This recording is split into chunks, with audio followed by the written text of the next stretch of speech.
Ezra. A long time ago, there was a quarrel between two kings. One was the great, powerful Brahmadatta.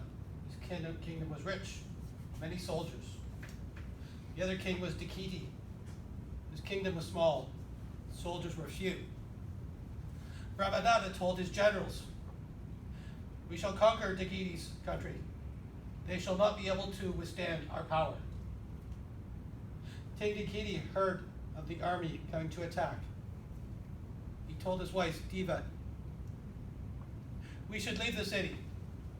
It is better for us to leave than to have our people face the battle." His wife Diva says, where could we possibly go to hide? He said, "We will live in Brahmadatta's capital city. It is so large, they will never think to look for us there." Quietly, they left the city. King Dakiti and his family found a place in the poorest section of town. Every day, King Dakiti would go out and beg, as a holy man, for coins and food to feed his family. They had brought their son with them, Prince Digavu. At a certain point, they decided it was too dangerous for their son, Prince Digavu, to stay. King Dakiti asked, "Where should we send him?" His wife told him, "We'll send him to my family in the west. That way he can be trained in the arts and culture of our people." Very quietly, Prince Digavu slipped away. A little while later, Dakiti's former barber ended up working for King Brahmadatta. While he was in the marketplace one day, he saw King Dakiti. Spying a big reward, he reported him to Brahmadatta, his location. Brahmadatta called his generals. He had him seize King Dakiti and his wife. And he asked King Dakiti, "Where is your son?" King Dakiti calmly replied, "Out of your reach." King Brahmadatta, fury filled his soul. He told his soldiers, "Lock them up, put them in a cage, and tour them around the city. I want people to see and scorn them." This they did. They pulled them in a little cart, locked up all around town. On this exact day, their son, unknown to them, had decided to visit the city, come back and see his family. He spotted them in the marketplace, being towed around, people scorning them. But he was not able to say anything. Then his father spotted him. He said, very loudly, but not specifically to his son,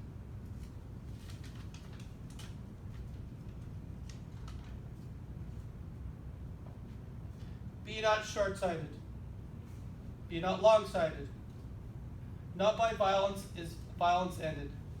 Violence is ended only by non-violence." The king had heard rumors of King Dakiti say this, but no knowledge of what it meant. His soldiers took King Dakiti and his wife out to the south part of town. His orders for the troops were to not let anybody perform funeral rites even for them. The soldiers were to remain there and just guard the bodies while the birds and wild animals ate their remains. Prince Digavu was filled with anger at this.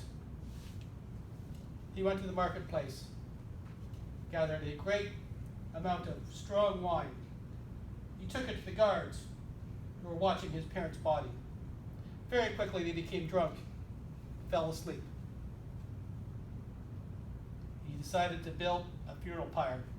He gathered up wood from the forest, piled it high, and placed his parents' bodies on top. Then he lit the funeral pyre, performed the solemn ceremony, walking around the flame 3 times. When it was over, the king somehow had spotted the flames. He was wondering, what could these flames on the outside of the town possibly be? Is it possible the King Nikiti's son has somehow found them? King Brahmadatta was filled with fear as to what may be possible. Time went on. The prince quietly slipped into the forest until things calmed down. But he wandered back into the city. Strangely, he got a job as a trainer in the elephant brigade. One morning, Prince Tagavo rose early in front of the stables, and he was singing. King Brahmadatta had woke up early as well, fearful from this horrible dream he keeps having night after night. But the sound of the singing was so eloquent. He found the man, said, "You, come sing for me." As he sang for him, the King Brahmadatta was so pleased that he said, "You will come work for me." Which, of course, he did not know it was Prince Tagavo that he was speaking to. They became closer as the days went on. More and more, he became trusted by the king, his honored servant. One day, there was a hunt that they were going on. The king and others on a hunt in, excuse me. King Brahmadatta said, "You will drive my chariot today." He did this.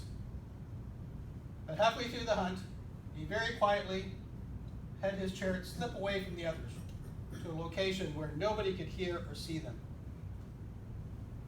It was late in the day, and King Brahmadatta was getting very tired.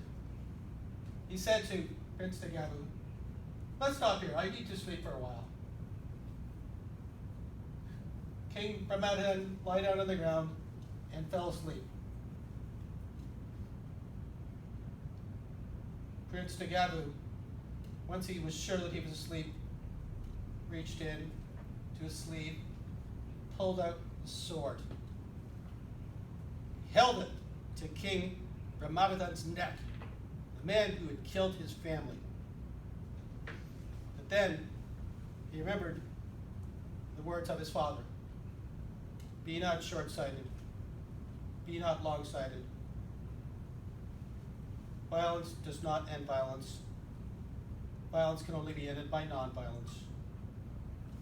And he put his sword back in its sheath. Just then, King Brahmadatta woke up in a fury, sweating. Prince Tagavo asked him, "What's wrong?" He said, I had this terrible dream that this Prince Tagavo, the child of my enemy, has come to kill me with a sword at my throat." Prince Tagavo, hearing this, again pulled the short sword from his sheath. He says, "Yes, that is me.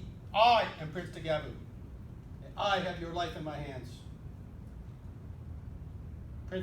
King Brahmadatta said, "Please, spare me my life."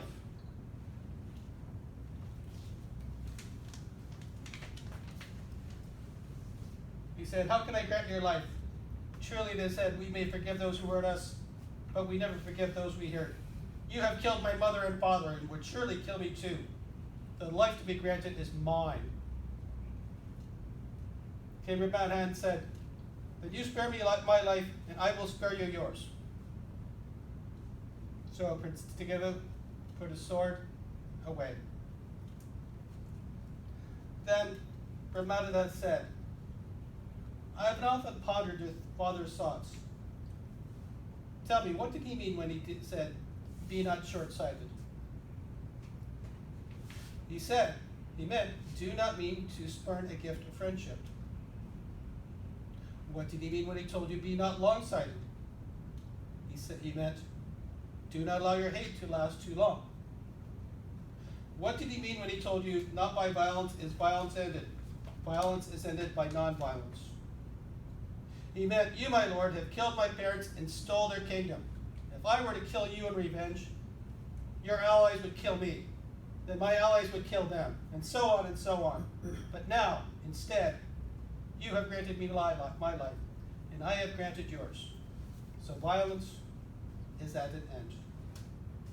The king marveled at this wisdom of Degavu, who understood in full what his father had said in brief. Indeed, so great was Brahmadatta's admiration and his gratitude, he restored Degavu the kingdom of his father. As long as both kings lived, all quarrels between them resolved, friendship, and goodwill. The end.